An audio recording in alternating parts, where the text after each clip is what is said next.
Hello guys, Henry here. I've got a little video that I'm preparing for you ahead of my next Kickstarter, Europe Asunder, the 100 Years' War. And it's to address a question or a comment that comes up quite a lot over on Facebook or on the Discord, namely about rescaling the models. You see, maybe I'm being a little too vulnerable here, but every time I share some renders of my work, there's always one person that'll say, nice dwarves or squats or hobbits, something like that. It hurts so much, because such people, they see a detailed 3D image of a model, looks like this, and they either don't realize or they forget that at the native scale the model will be about this tall. And yeah, but I shan't dwell on that. I shan't let the business consume me. This video will be about how to resolve the proportions of a model, as a few people who are new to 3D printing don't really appreciate that rescaling a model can be non-uniform. So what I've got here is I've got three different knights, foot knights in Litchi Slicer. I'm using Litchi Slicer because it's just easy to show, easy to set up, but you could use this in your own slicer and 3D Builder. And what we're going to do is we're going to rescale these three models to different common scales, including true 6mm scale, because while I market my work as 6mm, these guys are actually about 8mm in reality, but that's because they're supposed to just match metal manufacturers, but I'll show you true 6mm. In the Blender files, by the way, they are natively scaled to 6mm. I export my models at 116.5% scaling. I'm working from my model scaling notes, which I will link to in the video description. So everything I'm going to say is written down there with regards to scaling. So let's just get started, shall we? I do like my waffling. As you can see, this guy, like I said, natively scaled for 6mm. He looks like a bit of a chunker. His mother has been feeding him far too much gruel. So we're going to use non-uniform scaling on him to slim him down. Over here on the right, I've got my scaling settings. These are universal between pretty much all 3D programs. I've already turned off, this is on by default, I've already turned off uniform scaling. If I had uniform scaling on and I were to change one of these values, all three would change together and he would retain his overall tubby proportions, and we don't want that. So, off. Now, we're going to do 10mm first for these. If you saw my early test prints of these figures, this is what I used to get my 10mm foot knights.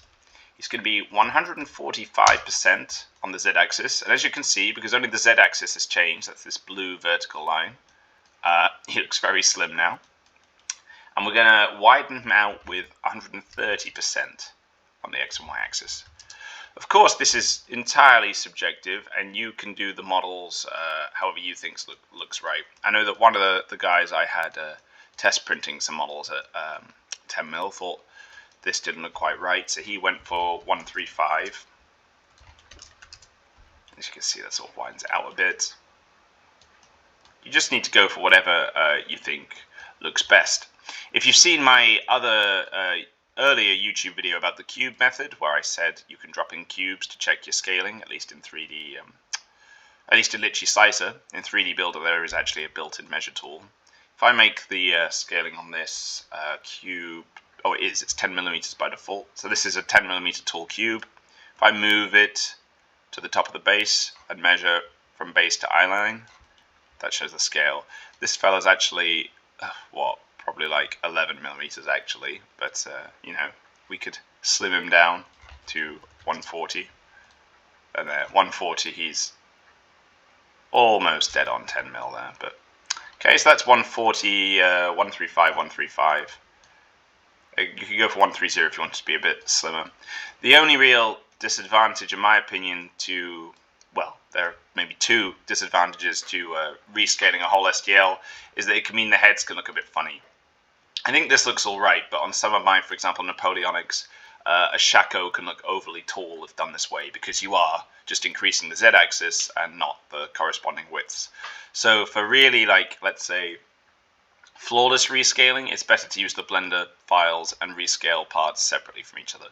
In the case of this model, just to keep it simple, you could merge everything together and rescale that, but do the head separately with a uniform rescale. But I think this still looks alright. Remains to be seen whether I'll say that about the 15mm. This guy, we're going to do 15mm. He's got a diagonal sword, so the non-uniform rescaling could make this a bit funky. So we'll have to see. What I have on my little spreadsheet for 15 mil is 210% on Z. 210%. Woo! Look at that, very slim looking now. With 185. 185. 185. Okay. That's 15 mil.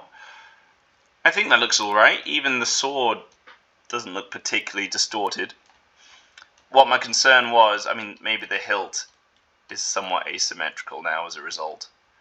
The problem is angled pieces and things with curvature, because we're doing X and Y and Z with different values, it can lead to some distortion. Most, you wouldn't notice it unless I told you about it, but for example with my Napoleonics, the shouldered muskets over the shoulders will have a slightly ovular ending rather than being perfectly round. But I don't know, I think we're talking about a model that would be like this tall. I don't think you would really notice. But okay, that's what I'd do for 15 mil. Again though, have a play with it. Let's see. Would I say he looks a bit tubby? We can try 180. 180. 180. Entirely subjective, I'd say.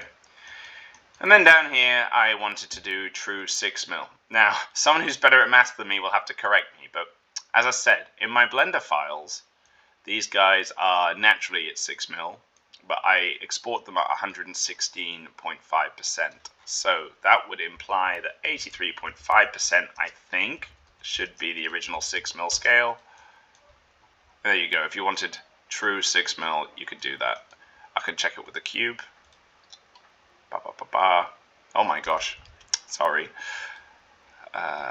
Move the cube in there, and if we set the cube to 6 mil in height. Oh, wait, that's 6%, sorry, 6 mil. There you go, almost spot on. So that's true 6 mil right there.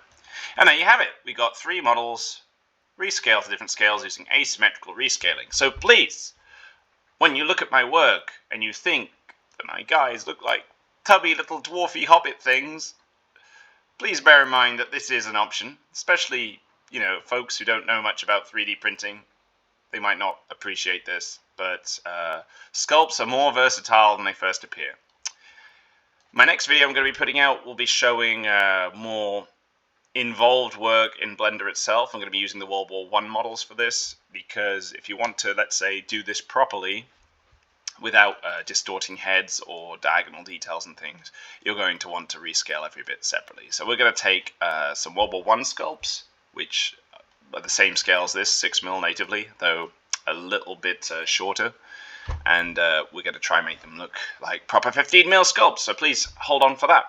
Although, of course, what I'd really like to encourage you to do is, if you like the look of these models, take a look in the video description, and I'll have links to this Kickstarter, which is launching at the end of April. It's the 100 Years' War. You've got levy infantry with pole arms, longbowmen, crossbowmen, foot knights, mounted knights, and a siege equipment add-on. So if you want to role play as King Henry V and smash some Frenchies, or smash the English, you can do that. Thank you very much for watching, and have a lovely day. Hope you have some fun rescaling your models. Bye-bye now.